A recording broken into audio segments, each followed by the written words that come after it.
What if someone showed you a secret story woven into the Barbie movie? A story thousands of years old about the mother of all creation. Barbie became conscious in a place without death, hunger, disease, or sadness. She hears a supernatural whispering of a reality beyond the borders of her sheltered existence. Knowing that she may be forced to give up perfection in order to pursue the mere chance at destiny, she seeks out a crafty, flexible, snake-like character. This character explains that at the cost of her innocence and sheltered existence, Barbie can gain the knowledge that only her creator has. After being persuaded, she consumes the forbidden knowledge and offers it to Ken. Ken knowingly shares in this forbidden fruit in an effort to accompany Barbie. This decision initiates their journey of self-discovery and enlightenment. This quest for truth shows their transition from naivety to maturity as they confront the hostile yet wonderfully complex world outside of their perfect garden. Barbie is almost immediately confronted by new scenes and new emotions. These things would not have been possible in her perfect world. They're a bitter reassurance that there's something more to this world of imperfection. Bad didn't exist in Barbie Land, yet perfection in and of itself wasn't enough to make her happy. She discovers that a perfect life is not a fulfilling life. A sheltered life lacks the risk needed to fully discover the range of emotions and possibilities in us. Barbie grapples with the concept that many humans fail to grasp.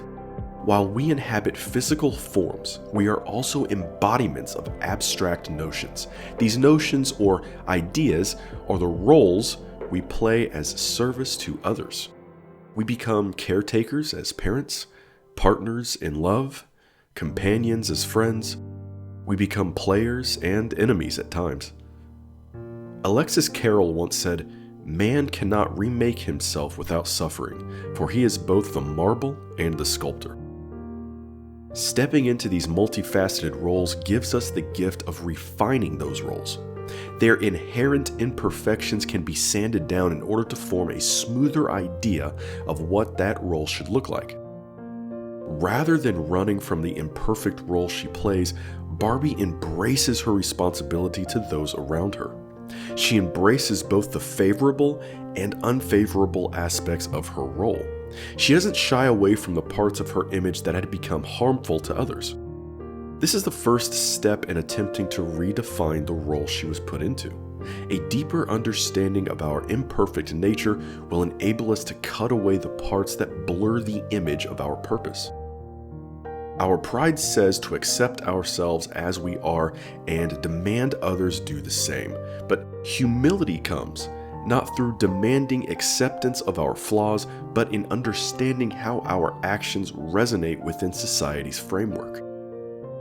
Our roles extend beyond consideration for others. Like a machine that rewrites its own code, it necessitates a continual refinement of itself in order to perform higher adaptive tasks. Part of this understanding leads to the knowledge of how out of reach some parts of us are.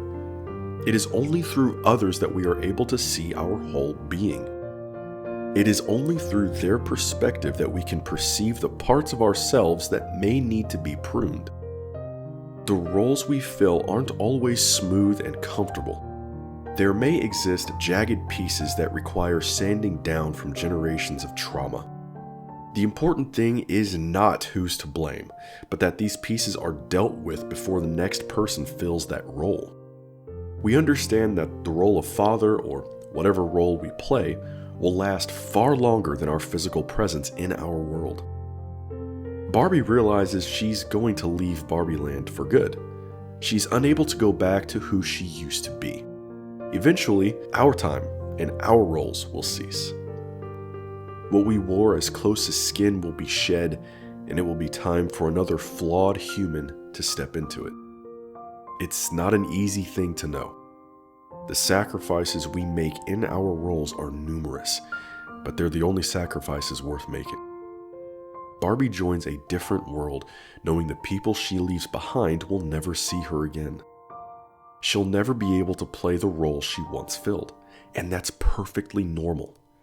It's bittersweet to celebrate those who we'll never see again, but their idea and the roles they once filled are up to us to step into. In the end, we won't be thinking about roles or these higher philosophical ideas. We'll be thinking about the ones we've served, the ones we love. We've matured knowing that we are all people just as human as the next. The roles we are handed are just as flawed as those who handed them down before us. We honor them for their fight, for the time they spent with us, knowing that the justification for their sacrifice is evident by our mere existence. We're still here, and that, to them, was worth everything.